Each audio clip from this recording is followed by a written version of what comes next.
Assalamualaikum, selamat pagi siswa dan siswi kelas 12 IPA dan IPS. Selamat ya, kalian sudah naik ke kelas 12 dan pada mata pelajaran sejarah Indonesia kalian masih akan bertemu dengan saya. Pada bab pertama ini kita akan membahas mengenai upaya bangsa Indonesia dalam mengatasi ancaman disintegrasi bangsa. Ada 3 materi yang akan dipelajari. Yang pertama adalah integrasi untuk kedaulatan sebuah negara. Yang kedua adalah upaya bangsa Indonesia mengatasi ancaman disintegrasi bangsa. Dan yang ketiga adalah tokoh pejuang baik nasional maupun daerah dalam mempertahankan integrasi bangsa. Ada 4 kompetensi dasar pada bab ini, kalian bisa baca masing-masing ya.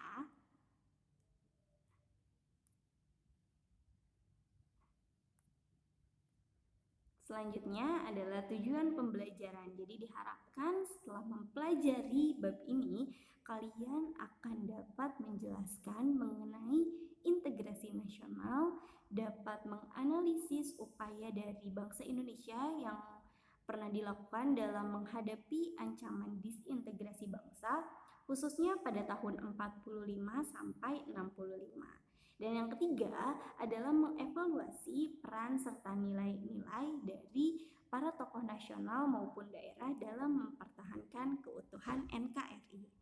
Nah, di sini ada 2 foto. Mereka ini adalah para prajurit APRIS dalam menghadapi pemberontakan Andi Agis. Integrasi nasional, kalian pernah mempelajari ini di kelas 10 dan di kelas 11. Menurut Kamus Besar Bahasa Indonesia, integrasi ini adalah pembauran hingga menjadi kesatuan yang utuh dan bulat. Adapun menurut seorang sejarawan asal Inggris, integrasi ini berarti proses penyatuan bangsa atau suku yang berbeda dari suatu masyarakat menjadi satu kesatuan yang utuh untuk menjadi satu bangsa. Berbeda ini selain suku, ada juga daerah, budaya, dan lain sebagainya. Integrasi nasional menjadi penting bagi sebuah negara agar terciptanya suatu kedaulatan negara. Untuk terciptanya integrasi nasional, ada beberapa faktor yang dapat mendorongnya. Yang pertama adalah perasaan senasib dan seperjuangan. Indonesia lama sekali dijajah oleh bangsa asing, Inggris, Belanda, maupun Jepang dan negara yang lainnya. Nah, hal itu menimbulkan rasa senasib dan seperjuangan dari masyarakat Indonesia sehingga menimbulkan suatu cita-cita dan tujuan yang sama, yaitu ingin melepaskan diri dari penjajahan dan ingin merdeka. Faktor yang ketiga yang dapat mendorong suatu terwujudnya integrasi nasional adalah rasa ingin bersatu yang pernah juga diwujudkan dalam Sumpah Pemuda. Karena dulunya sebelum ada Sumpah Pemuda, perjuangan masyarakat ini hanya per daerah saja, belum bersatu menjadi masyarakat Indonesia. Setelah adanya Sumpah Pemuda, maka perjuangan masyarakat Indonesia menjadi semakin kuat dalam menghadapi bangsa lain. Dan faktor yang keempat adalah rasa cinta tanah air dari masyarakatnya terhadap negara untuk menciptakan suatu kedaulatan negara. Ada faktor pendorong, ada juga faktor yang dapat menghambat suatu persatuan. Yang pertama adalah paham etnosentrisme. Etnosentrisme ini adalah suatu paham atau pandangan di mana masyarakatnya hanya berpusat kepada masyarakat dan kebudayaan sendiri, sehingga mereka menganggap remeh masyarakat dan kebudayaan yang lainnya. Faktor yang kedua adalah tidak meluasnya pembangunan ekonomi dan infrastruktur. Nah, hal tersebut mengakibatkan adanya rasa cemburu dari daerah yang satu kepada daerah yang lainnya. Timbullah rasa ketidakpuasan terhadap pemerintah pusat. Nah, jelas dapat menghambat suatu persatuan. Di kelas 11 juga kita mempelajari mengenai proklamasi kemerdekaan. Ternyata setelah proklamasi, perjuangan masyarakat Indonesia tidak berhenti begitu saja, tapi juga dilakukan melalui perjuangan bersenjata dan perjuangan diplomasi. Karena Belanda masih belum mau mengakui kedaulatan Indonesia. Nah, salah satu perjuangan diplomasi yang membuat Belanda mau mengakui kedaulatan Indonesia adalah melalui Konferensi Meja Bundar yang dilakukan pada tanggal 23 Agustus sampai 2 November 1949 yang dilaksanakan di Den Haag, Belanda. Nah, melalui KMB ini tadi, Belanda mau mengakui kedaulatan Indonesia, asalkan Indonesia menjadi negara serikat. Berarti kalau serikat ada negara di dalam negara. Nah, terbentuklah Republik Indonesia Serikat. Kemudian pada tanggal 15 Desember 1949 di RIS diadakanlah sebuah pemilihan presiden di mana pada saat itu Insinyur Soekarno menjadi calon tunggalnya. 2 hari setelah itu Insinyur Soekarno dilantik sebagai presiden. Selanjutnya pada tanggal 20 Desember dibentuklah suatu kabinet RIS pertama yang dipimpin oleh seorang Perdana Menteri yaitu Dr. Andes Muhammad Hatta. Nah, kabinet ini dilantik oleh Presiden Soekarno karena dia waktu itu menjadi Presiden Indonesia.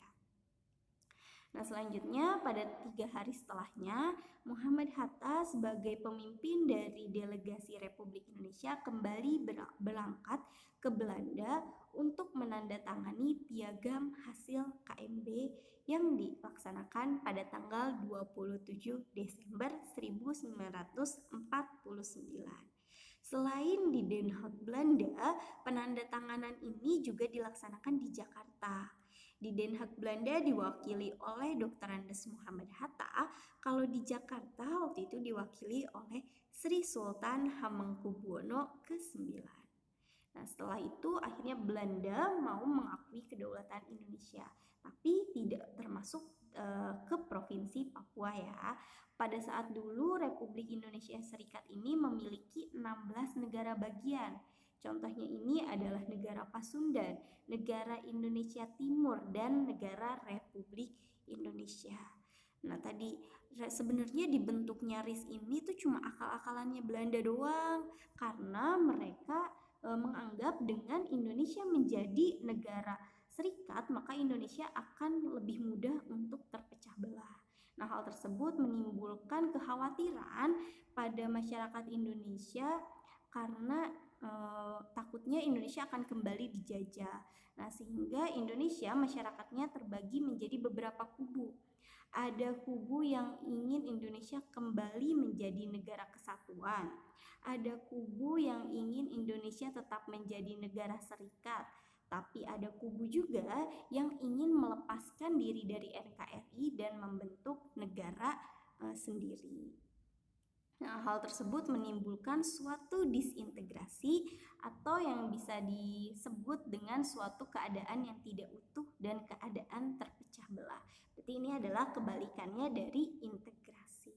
Nah, inilah yang menimbulkan pemberontakan pada awal kemerdekaan.